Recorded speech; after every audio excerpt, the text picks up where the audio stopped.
ఈ case register చేసినప్పుడు నేను ఇంకా రిజైన్ చేయలే.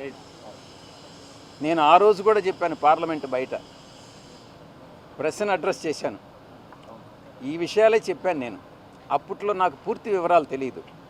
ఆ తర్వాత తెలుసుకున్న తర్వాత ఈరోజు నాకు పూర్తి అవగాహన వచ్చింది, ఎవరు చేశారు, ఎలా చేశారు. ఇంకొక ప్రశ్న కూడా అడిగారు, జగన్మోహన్ రెడ్డి గారిని ఈ కేసు నుంచి పక్కకు తప్పించేదానికి, దీంట్లో ఈ యొక్క కంపెనీ బెనిఫిషియరీ జగన్మోహన్ రెడ్డి గారు, ఆయన్ని పక్కకు తప్పించేదానికి మీరు విక్రాంత్ రెడ్డి ప్రయత్నం చేస్తున్నారు అన్నటువంటి విషయం. నేను అటువంటి ప్రయత్నం చేయలేదు. నాకు ఈ విషయాలు తెలియదు. ఈ ట్రాన్సాక్షన్ జరిగింది కూడా నాకు తెలియదు. నాకు తెలియదని అంటే మీరు నమ్మకపోవచ్చు. ఎందుకనంటే శరత్ చంద్రారెడ్డి మా అల్లుడు బ్రదరు కంపెనీ కాబట్టి. నేను ఒక్కటే చెప్తా ఉండా, మా అల్లుడు కంపెనీస్లో వాళ్ళ అరబిందోలో నేను ఎటువంటి జోక్యము చేసుకోను. ఎందుకనంటే నా యొక్క ఫ్యామిలీ రిలేషన్ ఇంపార్టెంట్, కానీ వ్యాపార బెనిఫిట్ కాదు. అందువల్ల ఏ ఒక ఉద్యోగం కూడా నేను అడగను.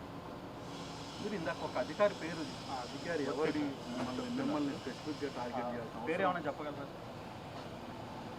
కరికాల వల్ల అని పేరు చెప్పాను. ఒక అధికారి ప్రమేయంతో నా పేరు ఇంక్లూడ్ చేశారన్నటువంటిది, అది చెప్పడం బహుశా మంచిది కాదేమో. ఈ కేసులో నాకు తెలిసినంత వరకు ప్రతి ఒక్కటి దీంట్లో నేను జగన్మోహన్ రెడ్డి గారి ప్రమేయం ఉందానని నన్ను అడిగారు. నాకు తెలిసినంత వరకు జగన్మోహన్ రెడ్డి గారి ప్రమేయం లేదు. ఈ డీల్ అంతా కూడా కేవీ రావుకి, ఇటు శరత్ చంద్రారెడ్డికి, అరబిందోకి మధ్యన డీల్ చేసిందంతా కూడా కర్త కర్మ క్రియ విక్రాంత్ రెడ్డి అని అన్నటువంటి విషయాన్ని చాలా స్పష్టంగా చెప్పాను. సార్, అప్పుడు రాని కేవీ రావు ఇప్పుడు బయటకు వచ్చి కంప్లైంట్ ఇవ్వడం, అంటే గత 3 ఏళ్ళు 4 ఏళ్ళు సైలెంట్గా ఉన్నారు. కేవీ రావుని అడగండి, మంచి రాజకీయ బ్రోకర్ కదా. మీ కామన్ ఫ్రెండ్ ద్వారా కూడా మీకు కేవీ రావు గతంలో కూడా మాట్లాడాలని మీరు కూడా చెప్పారు. అవును, ఇంకేం చేస్తాను, డైరెక్ట్గా మాట్లాడలేను కదా. అతనంటే అసహ్యం నాకు. మళ్ళీ రమ్మన్నారు లేదు, అవసరమైతే పిలుస్తాను. నా పాత్ర ఏముందని పిలిచేదానికి, నేను ఎప్పుడు పిలిచినా చెప్పలేదు సార్. ఎందుకులే, నేను దూరం వచ్చింది కాబట్టి. అవును, నేను కూడా సర్వైవ్ కావాలి కదా, నాకు కొంత ప్రొటెక్షన్ కావాలి కదా. నేను ఆ అధికారి పేరు చెప్పి ఈరోజు నేను వ్యతిరేకం కావడం ఎందుకు? జరిగిపోయింది, ఆ అధికారి మనస్సాక్షికి తెలుసు. దీన్ని ఎవరు డ్రాఫ్ట్ చేశారన్నటువంటిది, ఎవరు డ్రాఫ్ట్ చేశారో ఈ కంప్లైంట్ అన్నటువంటిది కేవీ రావు నాకు చెప్పని కూడా చెప్పాడు. అవన్నీ ఇప్పుడు చెప్పాల్సిన అవసరం లేదు. కేవీ రావు కామన్ మిత్రుడు ద్వారా ఎవరు డ్రాఫ్ట్ చేశారు, నేను ఈ ప్రెస్ కాన్ఫరెన్స్ అడ్రస్ చేసేది ఆ వ్యక్తి చూసినప్పుడు అతనికే మనసుకి కష్టం కలుగుతుంది. కానీ సార్, ఫర్దర్గా ఈ కేసు అలా చూడబోతుంది అంటే ఆల్రెడీ మిమ్మల్ని ఇంక్లూడ్ చేసేసారు. సో మీరేమో చెప్పాల్సినవి మీకున్న ఫ్యాక్ట్స్ అన్ని క్లియర్గా చెప్పారు. సో ఇక్కడితో ఆగిపోద్ది అనుకుంటున్నారా? ఫర్దర్గా కొంత ఇక్కడితో ఆగకపోయినా నాకు వచ్చే నష్టం ఏమి లేదు. నేను ఒక్కటే చెప్తా, వీళ్ళందరూ ఇవన్నీ చెప్తున్నారు కదా, కాల్ రికార్డ్స్ తీయండి, నేను కేవీ రావుతో మాట్లాడినట్టు ప్రూవ్ చేయండి, లేదా కేవీ రావు నాతో మాట్లాడినట్టు ప్రూవ్ చేయండి. నేను ప్రజా దర్బారు పెట్టేటప్పుడు ఎవరు వచ్చి ఉద్యోగాలు అడిగినా ఏదడిగినా కూడా నేరుగా ఫోన్ చేసేవాడినే, కానీ అంతకు మించి ఏ యొక్క ప్రతిఫలం ఎవరి దగ్గర ఆశించేవాడిని కూడా కాదు. సాయిరెడ్డి గారికి జగన్తో ఉన్న రిలేషన్ ఈరోజు సాయిరెడ్డికి ఇప్పుడు ఇబ్బందులు గురవుతుందంటే అనుకోవచ్చా? కొంతమంది దానికి మా పార్టీలో, అంటే మా గత పార్టీ, నేను ఏ పార్టీలో నుంచి అయితే నేను రిజైన్ చేశానో ఆ పార్టీలో ద్వితీయ శ్రేణి నాయకులు ఎవరైతే ఉన్నారో వాళ్ళు నాకు మా నాయకుడికి మధ్యన అభిప్రాయ భేదాలను సృష్టించి జగన్మోహన్ రెడ్డి గారి మనసుని విరిచేటటువంటి ప్రయత్నం చేసి వాళ్ళు విజయం సాధించారు. 3.5 సంవత్సరం పాటు అవమానాలకు పాలై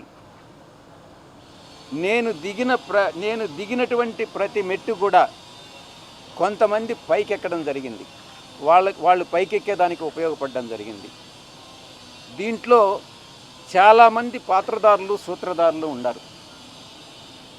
దీంట్లో ఈ పార్టీ నుంచి వెళ్ళిపోయిన దానివల్ల నేను ఏ విధంగానూ నష్టపోవట్లా. చిత్తశుద్ధితో ఈ పార్టీలో నేను ఉన్నంతకాలం నేను పనిచేశాను, మనస్ఫూర్తిగా పనిచేశాను. ఇప్పుడు కూడా పార్టీ నుంచి వచ్చిన తర్వాత జగన్మోహన్ రెడ్డి బాగుండాలనే కోరుకుంటున్నాను. కానీ ఈ యొక్క ద్వితీయ శ్రేణి నాయకత్వం, వాటిని ఏమంటారు, వీళ్ళు చుట్టూ ఉండేటటువంటి వాళ్ళని కోటరీ, ఈ కోటరీ నుంచి ఏ రోజైతే ఆయన బయటపడతాడో ఆ రోజు ఆయనకు భవిష్యత్తు ఉంటుంది. లేకుండా ఉంటే భవిష్యత్ అనేటటువంటిది చాలా కష్టంగా ఉంటుంది. ఇంతకన్నా మించి చెప్పగలిగింది ఏం లేదు. ఎక్కడ బయట నుంచి పోయేటటువంటి ఇన్ఫర్మేషన్ ఈ యొక్క కోటరీకి అనుకూలంగా ఉంటే, ఎవరినైనా ఆయనకి పరిచయం చేయాలి, తీసుకెళ్ళాలి అని అంటే ఈ కోటరీ కానీ అంగీకరిస్తే వాళ్ళకి ఏదో ఒక రకంగా నయానో భయానో, లేకుంటే మంచిగానో కాళ్ళు పట్టుకోనో చేతులు పట్టుకోనో, లేకుంటే ఆర్థికంగా ఏదో ఒకటి చేసో వాళ్ళు ఆయన దగ్గరికి పంపిస్తారే కానీ దేవుడి దగ్గరికి పూజారులు అదర్వైజ్ దేవుడి దగ్గరికి పంపించట్లే. ఇది జరిగేటటువంటిది. ఈ చెప్పేటటువంటి ఒక నాయకుడు అన్నటువంటి వాడు ఈ చెప్పుడు మాటలను నమ్మకూడదు. చెప్పుడు మాటలను నమ్మితే నాయకుడు నష్టపోతాడు, ప్రజలు నష్టపోతారు, పార్టీ నష్టపోతుంది. ఇక్కడ జరిగేటటువంటిది అదే. వైసీపీ పార్టీలో పూజారుల హవా నడుస్తుంది. తప్పకుండా ఏకీభవించకుండా ఉండేదానికి ఏముంది దాంట్లో? ఈ కోటరీ వల్లనే నేను ఆయనకు దూరం అయ్యా. నేను ఇంకోటి, ఆయన జగన్మోహన్ రెడ్డి గారితో నేను మాట్లాడినప్పుడు నేను చాలా స్పష్టంగా చెప్పా, సార్ మీ మనసులో నాకు స్థానం లేదు, నా మనసు విరిగిపోయింది. మీ మనసులో స్థానం లేనప్పుడు ఈ పార్టీలో కొనసాగాల్సినటువంటి అవసరం నాకు లేదు. కాబట్టే నేను ఈ పార్టీ వదిలి వెళ్ళిపోతున్నాను. మీ చుట్టూ ఉండే వాళ్ళ చెప్పుడు మాటలు విని మీరు తప్పుదోవ పట్టొద్దు. మీకు ఎవరు నిజాలు చెప్తున్నారు, ఎవరు అబద్ధాలు చెప్తున్నారు అన్నటువంటిది మీరు పూర్తిగా అర్థం చేసుకోండి. అర్థం చేసుకొని మీరు నిర్ణయాలు తీసుకోండి. అప్పుడు మీరు ప్రజలకు ఉపయోగపడతారు. మీరు నాయకులు, అధినాయకులు, ముఖ్యమంత్రిగా 5 సంవత్సరాలు పనిచేసినటువంటి అనుభవం ఉంది. భవిష్యత్తులో కూడా మీరు ఇంకా ప్రజలకు సేవ చేయాలి.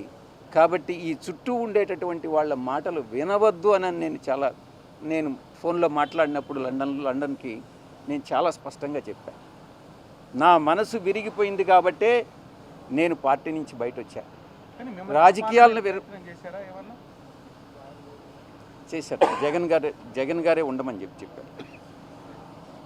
కానీ విరిగిన మనసు అతకదు కాబట్టి నేను పార్టీ నుంచి వెళ్ళిపోయాను. తిరిగి ఆ పార్టీలో, వైఎస్ఆర్ కాంగ్రెస్ పార్టీలో చేరేటటువంటి ఉద్దేశం నాకు లేదు. గర్వాపసి అన్నటువంటిది అప్లై కాదు, నా మనసులో లేదు.